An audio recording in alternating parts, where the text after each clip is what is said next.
The Ghost, written by Mark Twain, adapted by Tanya Welton. One of the most famous waxes in the United States of America was the Cardiff Giant. This 10-foot-tall petrified man was uncovered on October 16, 1869, in Cardiff, New York. The giant was exhibited at a museum in Albany, New York. A copy was exhibited in New York City at the same time. After traveling for days, I finally arrived in New York. I would be starting a new life.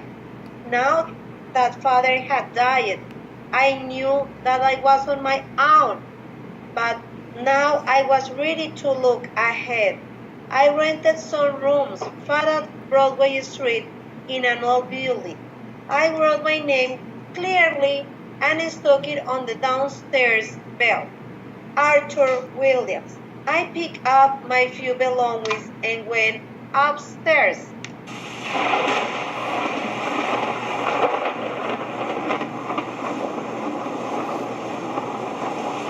The rooms felt lonely and silent. I seemed to be walking to a cemetery while I slowly inspected my rooms. For the first time in my life, a superstitious fear came over me, and as I was walking into the next room, a cobweb soon its silver thread in my face.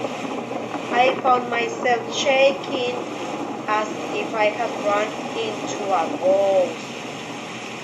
I was glad when I finally reached my bedroom and locked the door. A bright fire was burning in the stove, and I sat down in front of it with a sense of relief.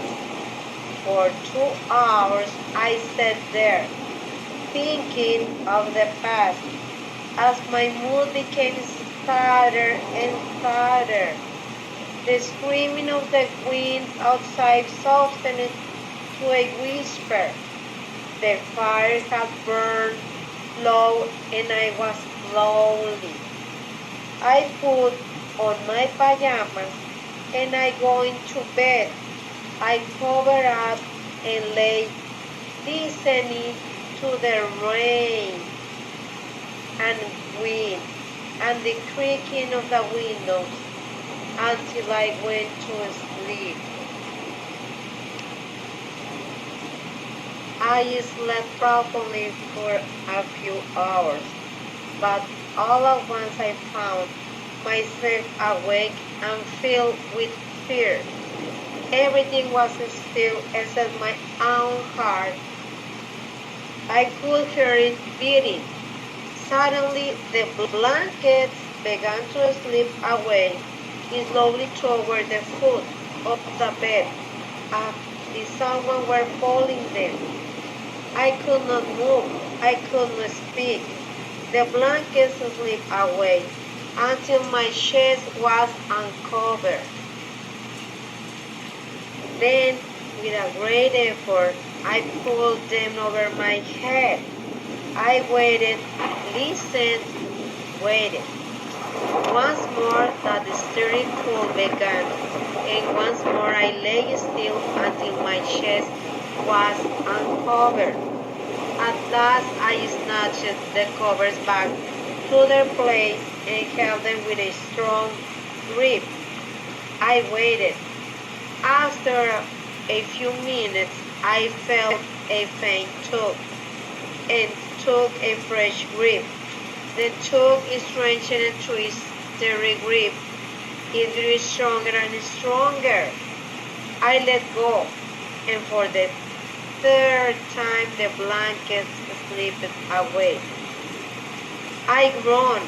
An answering groan came from the foot of the bed. Drops of sweat rolled down my forehead. Suddenly, I heard a heavy footstep on my roof, the step of an elephant. It seemed to me. I heard it approach the door, pass through it, and walk away way along the corridors.